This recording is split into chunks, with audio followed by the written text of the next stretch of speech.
Oh God. What's up, soldiers? Chris here, CaribbeanButtered.com. Always a pleasure having you guys here in the kitchen with me. It is hot. It is summertime. It is about, it's too hot out there. But, quick recipe, buttered cassava. It doesn't get any easier. 10-15 minutes, you're golden. You got some barbecue meats, or you got some stewed meats or something there. A little stewed saltfish. I just saying, you're gonna love this one, man. Buttered cassava. Check it out. What's up, soldiers? Don't forget to click subscribe. If you've already clicked subscribe, hit that bell notification thing. I want to all you missing out on the new videos, man. Come on, click.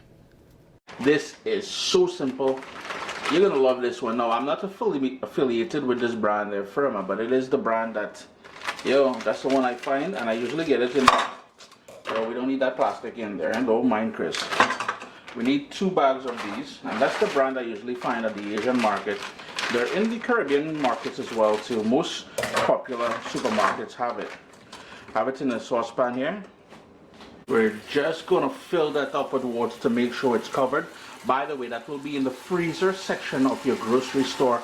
I usually, it's only about $2 or $3. I usually have about 6 of them at a time in my freezer downstairs. Just gonna cover that with water.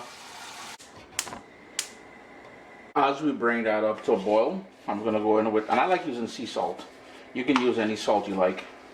Full list of ingredients, as usual, will be listed down below. But we're gonna bring that up to a boil, and then we're gonna reduce the heat to a rolling boil and let it go for about 10 minutes or so until it's nice and tender. It's come up to a boil, so I'm just gonna skim all that sort of froth on the top. Discard that down the sink there. I'm going to turn my heat down just a tad bit, so it's going to go down to medium, and we're going to allow that to boil now until it's tender. It won't take long. For some reason or the other, frozen cassava cooks really fast, especially, and that's the thing about using frozen cassava. For some reason, it's guaranteed to boil, and what I mean by boil, when we say, oh, that thing boiling nice, boy, it means it's boiling nice and tender. For some reason, the stuff that you would have seen that one video where my dad, way back with me, but a year ago, he was digging cassava, the root out of the ground, and half the time they don't boil, they don't get nice and soft. But this one here, for some reason, it works. I'm talking too much. Just let it boil, Chris. Just let it boil. Precisely 11 minutes later, paring knife, nice and tender. So it went all the way through, That means it's fully cooked. Now, if the knife doesn't go through easily, as you just saw there, let it cook for another 3 to 5 minutes. All right, we're gonna drain this now, and we have a little bit of work here. We've got to remove the sort of center core, or according to my dad, boy, this thing have a big string in the middle there, boy. We have to remove that. We're just going to allow that to cool for a few minutes. We want it warm, but what we need to do is for it to be cool enough that we can handle it. I said string earlier. What my dad would say is rope. And if you notice here, notice that sort of woody sort of core there? That is what we've got to remove.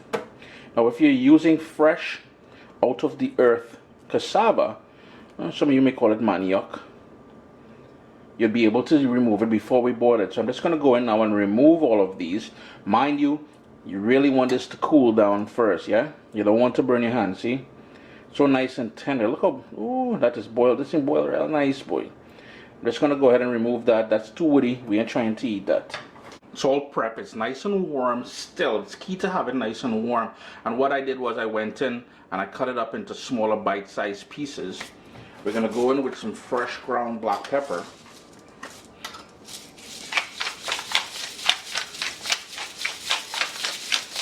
With a nice dose of that black pepper. You may want to taste it for salt and adjust the salt as well. And it's called buttered cassava, so you need butter. And you need butter. And you need butter. So we need about 3 tablespoons of that butter.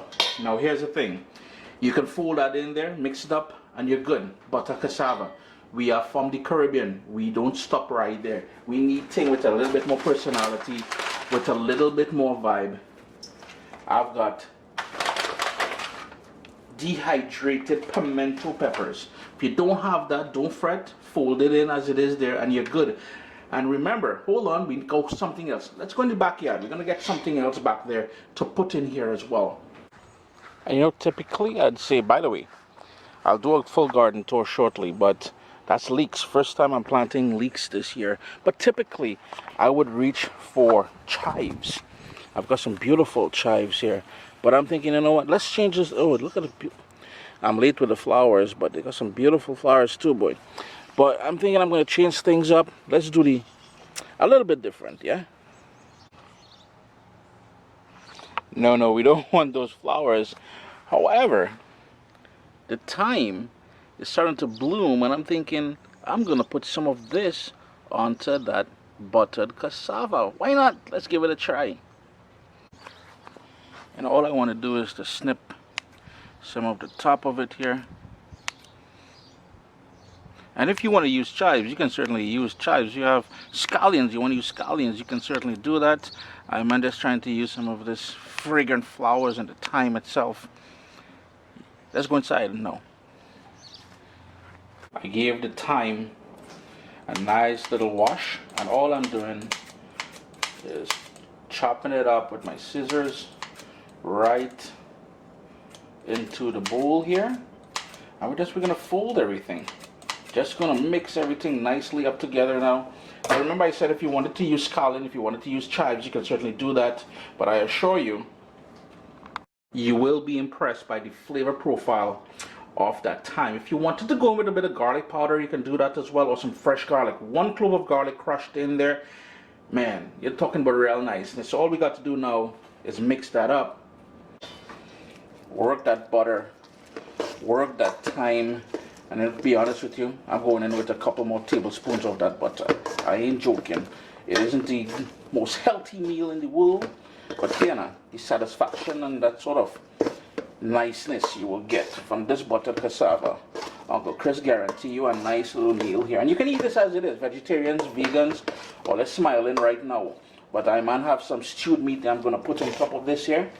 Buttered cassava, boy. Just look at that niceness now. Yeah, more butter. Hold on. Me and Skylarkin, we really need some more butter in this thing here. Boom. 4 tablespoons. We ain't joking. We want it nice and creamy when we mix that in. And press with whatever it is you're using. I'm using a tablespoon here to sort of mash it and bring it all together. That thyme though, boy. Thyme smelling nice.